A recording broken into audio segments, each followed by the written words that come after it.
Breaking news from Taylor, and that's where investigators are working to find out what caused the fire that killed a mother and her daughter. It's happening right now on Buck Street near Ecorse and Telegraph roads, where we find 7 Action News reporter Kim Russell. And Kim, what are you finding out about this fire today?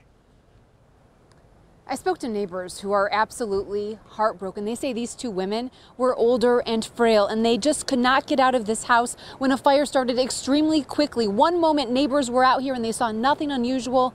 The next moment there were huge flames. Well, I looked out the window and I started screaming for my daughter. I said, "Oh my God, the house is burning up across the street." And I said, "I hope that the ladies are out." Debbie Miller has lived in this neighborhood more than 30 years and knew the women who live across the street.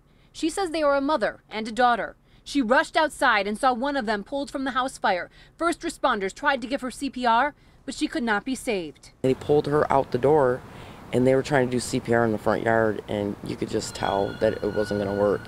And then they said, "Oh, there's no one else in the house." I said, "No, there's another lady in the house." And they went in and they found her, and she's burnt beyond recognition. Taylor police say both women died in the fire at this house on Buck Street near Telegraph and I-94 in Taylor. I ran in the house. I started crying because it was the worst sight that I've ever seen.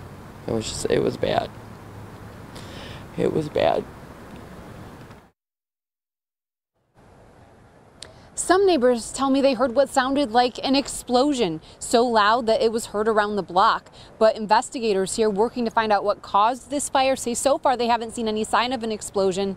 They're working to find out what happened that led to this. Reporting live in Taylor, Kim Russell, 7 Action News. Yeah, as you just said, they're still looking. There any idea where that fire started, though, Kim?